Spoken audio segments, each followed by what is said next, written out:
First question 101 number, ये रहा आपके डिस्प्ले पे। जैसा कि आप लोग पिछले वाली वीडियो में देखे हुए थे कि चौरा चौरी कांड के बारे में हम लोग पिछले वाली वीडियो में बात किए हुए थे। आज हम बात करने वाले 101 नंबर यानी शुभ नंबर है। तो आप लोग अपने शुभ शुभ हाथे से वीडियो को लाइक कर दीजिएगा और चैनल को सब्सक्राइब कर दीजिएगा। तो चलिए अपने इंपॉर्टेंट क्वेश्चन की तरफ चलते हैं। किसने कहा मध्य रात्रि के टकोर पर जब संसार सोता है, भारत अपने जीवन व स्वतंत्रता के लिए जाग उठता है। तो बहुत ही अच्छा पंक्ति है। तो ये पंक्ति इनके द्वारा लिखा गया है। तो जैसा कि डिस्प्ले पर आप लोग देख रहे होंगे, ऑप्शन में दिया गया है जवाहरलाल नेहरू द्वारा, और बी में है महात्मा गांधी, और सी में है भगत सिंह, और डी में है राजेंद्र प्रसाद। तो आपको बताना है। तो जो पंक्ति था क्या था, थोड़ा अच्छा लग रहा है पढ़ने में।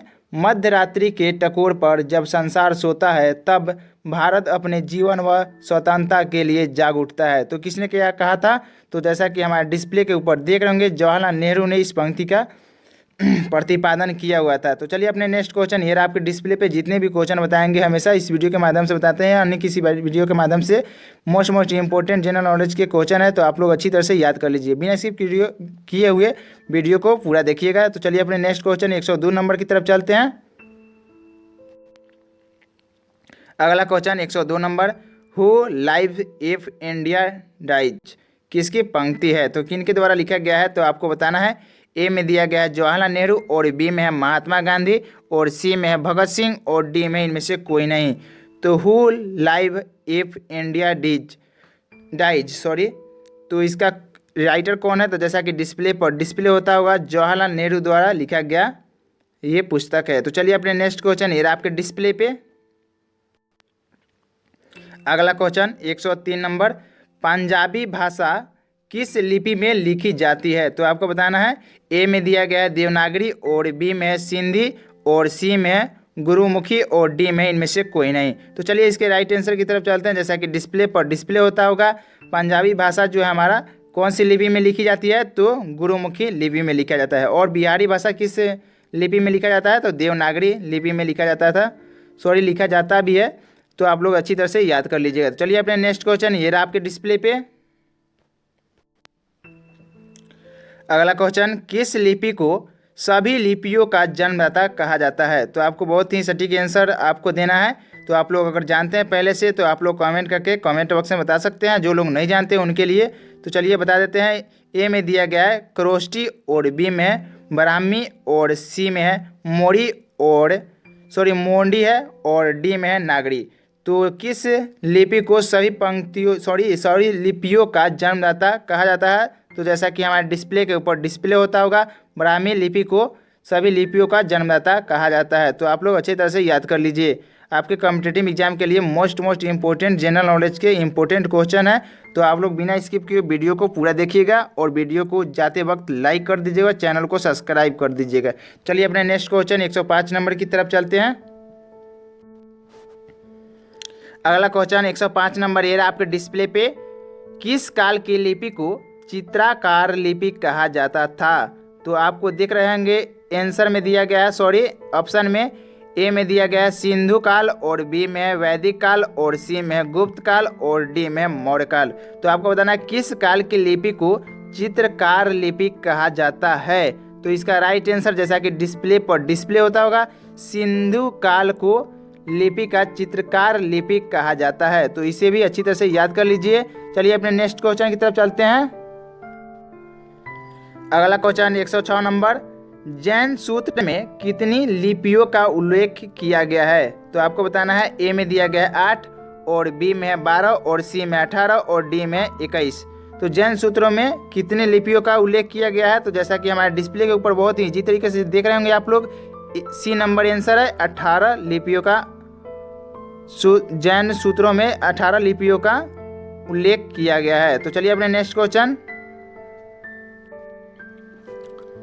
अगला क्वेश्चन मोस्ट इंपॉर्टेंट है, बौद्ध ग्रंथ ललित विस्तार में कितनी लिपियों का उल्लेख मिलती है? तो आपको बताना है। ए में दिया गया 19, और बी में है 27, और सी में है 64, और डी में है 89 यानी 79। तो चलिए इसके राइट आंसर की तरफ चलते हैं। जैसा कि हमारे डिस्प्ले का ऊपर डिस्प्ले होता होगा, बौद्ध ग्रंथ में ललित विस्तार में कितनी लिपियां का उल्लेख किया गया है? तो हमारा 89 यानी 79 नवासी लिपियों का अध्ययन किया गया है, यानी उल्लेख किया गया है। तो आप लोग अच्छी तरह से समझ चुके होंगे। तो चलिए अपने नेक्स्ट क्वेश्चन 108 नंबर की तरफ चलते हैं। अगला क्वेश्चन, अशोक के शिलालेखों की क्या लिपि है? तो आपको बताना है अशोक का जो शिलालेखों का कौन सा लिपि में लिखा गया था। तो ए में दिया गया है देवनागरी लिपि, और बी में है गुरुमुखी, और सी में है खरोष्टी, और डी में है ब्राह्मी। तो चलिए इसके राइट आंसर की तरफ चलते हैं दोस्तों। जैसा कि डिस्प्ले पर डिस्प्ले होता होगा, ब्राह्मी लिपि में अशोक के शिलालेखों का अध्ययन मिलता है। तो चलिए अपने नेक्स्ट क्वेश्चन की तरफ चलते हैं। 109 नंबर, ये रहा आपके डिस्प्ले पे। बहुत ही इजी क्वेश्चन है। 109 नंबर, भारत की तीसरी सर्वाधिक बोली जाने वाली भाषा कौन सी है? तो आपको बताना है ए में दिया गया है तेलुगु, और बी में है बांग्ला, और सी में है मराठी, और डी में है तमिल। तो चलिए इसके राइट आंसर की तरफ चलते हैं दोस्तों। जैसा कि डिस्प्ले पर डिस्प्ले होता होगा, भारत के अंदर तीसरे सर्वाधिक बोली जाने वाले भाषा कौन सी है? तो हमारा तेलुगु है, जो तमिलनाडु में बोली जाती है। तो चलिए अपने नेक्स्ट क्वेश्चन, ये रहा आपके डिस्प्ले पे।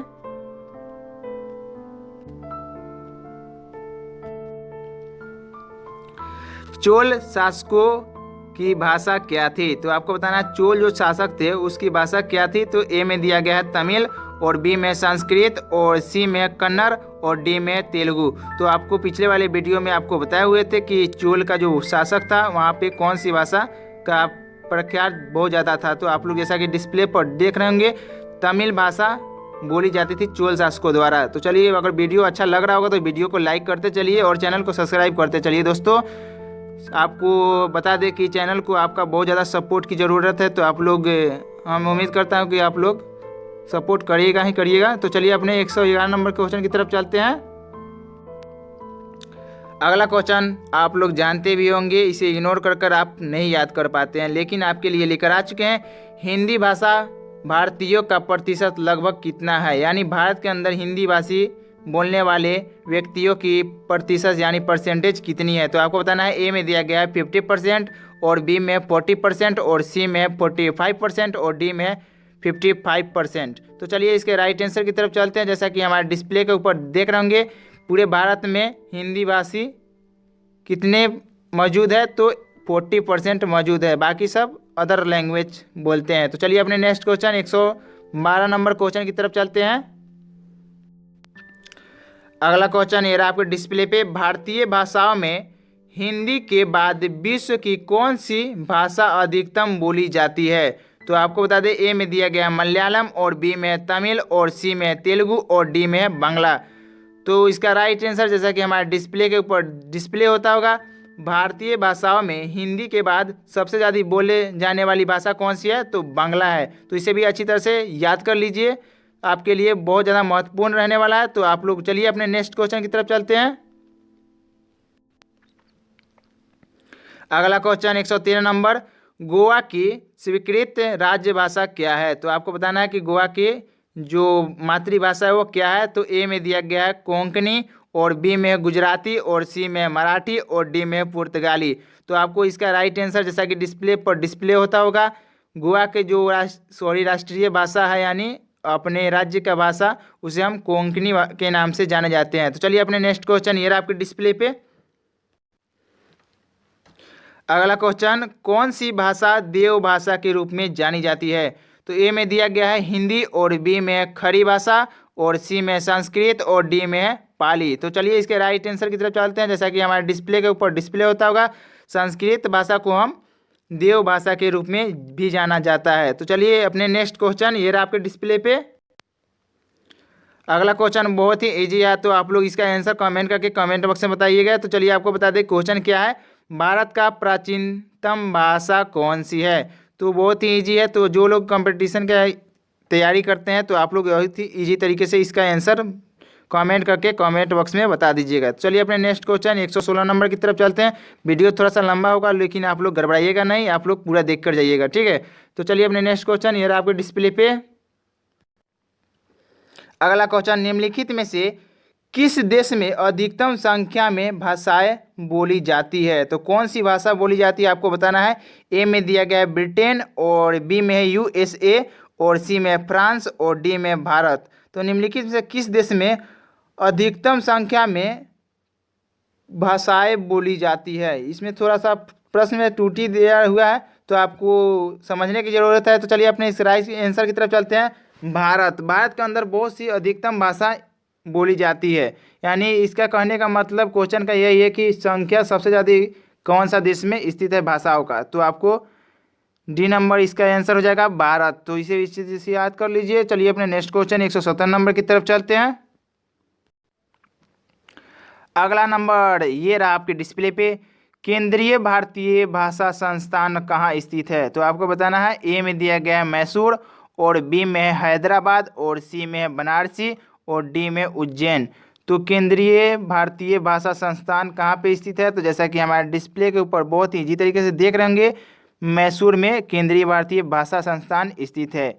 तो चलिए अपने नेक्स्ट क्वेश्चन की तरफ चलते हैं। जितने भी क्वेश्चन बता रहे हैं मोस्ट इंपॉर्टेंट रहने वाला है आपके लिए। हो सकता है आपके एग्जाम में 1 या 2 क्वेश्चन इससे आ जाए, तो आप लोग बिना इग्नोर किए हुए इसे एक बार तो देख लीजिएगा। इससे हम आपको बता दें कि एक फैक्ट की बात, कि जैसे कि वीडियो हम बनाते हैं उससे हमको भी याद हो जाता है, तो याद हो जाता है। और आपको बता दें कि आप लोग भी अगर देखना चाहते हैं तो इसे आप अच्छी तरह से याद भी कर सकते हैं। जनरल नॉलेज, भूगोल का बहुत सारा क्वेश्चन इस चैनल के माध्यम से हम डालते रहते हैं, तो इसे भी देख लीजिएगा। तो चलिए अपने नेक्स्ट क्वेश्चन की तरफ चलते हैं। अगला क्वेश्चन ये रहा आपके डिस्प्ले पे 118 नंबर। राष्ट्रीय साक्षरता मिशन की शुरुआत कब हुई थी। तो आपको बताना है। ए में दिया गया 1900 ईस्वी में, और बी में है 1988 ईस्वी में, और सी में है 1999 ईस्वी में, और डी में इनमें से कोई नहीं। तो राष्ट्रीय साक्षरता मिशन की शुरुआत कब किया गया था हमारे देश के अंदर। तो जैसा कि हमारे डिस्प्ले के ऊपर देख रहे होंगे 1988 ईस्वी में राष्ट्रीय साक्षरता मिशन की शुरुआत की गई थी भारत के अंदर। तो इसे भी अच्छी तरह से याद कर लीजिए, आपके लिए नॉलेजफुल रहेगा। तो चलिए अपने नेक्स्ट क्वेश्चन 119 नंबर की तरफ चलते हैं। 119 नंबर जैसा कि आपको रिपीटेड क्वेश्चन है, तो चलिए सीधे हम अंतिम एवं लास्ट क्वेश्चन 120 नंबर की तरफ चलते हैं। आपको एक होमवर्क टाइप का एक क्वेश्चन देंगे, जो आप लोग कमेंट करके कमेंट बॉक्स में बता दीजिएगा। तो चलिए आपको 120 नंबर के क्वेश्चन की तरफ चलते हैं। आपको बता दें कि नवोदय विद्यालय में दाखिल किस कक्षा में होती है। तो नवोदय में अगर एडमिशन लेना है तो आप लोग किस कक्षा से आप इसका पढ़ाई प्रारंभ कर सकते हैं। ए में दिया गया है पहली, और बी में 7वीं, और सी में 6ठी, और डी में 4थी। तो कुछ बहुत ही उलझाव टाइप का क्वेश्चन है ये, तो आप लोग अच्छी तरह से याद कर लीजिएगा। तो जैसा कि हमारे डिस्प्ले के ऊपर देख रहे होंगे 6ठी से हम नवोदय की तैयारी बहुत ही अच्छी तरह से कर सकते हैं या दाखिल ले सकते हैं। तो आपके लिए एक क्वेश्चन रहेगा, जैसा कि हमारे डिस्प्ले के ऊपर डिस्प्ले होता होगा 121 नंबर। तो चलिए आप प्रीवियस वीडियो का हम एक क्वेश्चन ले लेते हैं कि आप लोग कितना ध्यान देते हैं मेरे वीडियो के ऊपर। आप लोग को इसी से पता चल जाएगा या हमको पता चल जाएगा। तो आपको बताना है भारत में डाक सूचकांक प्रणाली की शुरुआत किस वर्ष हुई थी। तो आपको आंसर देते हैं 1952, और बी में 1998 में, और सी में 1972 में, और 1970 में। तो आप लोग इसका आंसर कमेंट करके कमेंट बॉक्स में बता दीजिएगा। और वीडियो को यहीं पे पूर्ण विराम करते हैं, यानी समाप्त करते हैं। अगर वीडियो थोड़ा सा भी अगर नॉलेजफुल लगा होगा तो वीडियो को लाइक कर दीजिए और चैनल को सब्सक्राइब कर दीजिएगा। चलिए अपने वीडियो को यहीं पे एंड करते हैं। जय हिंद दोस्तों, जय भारत।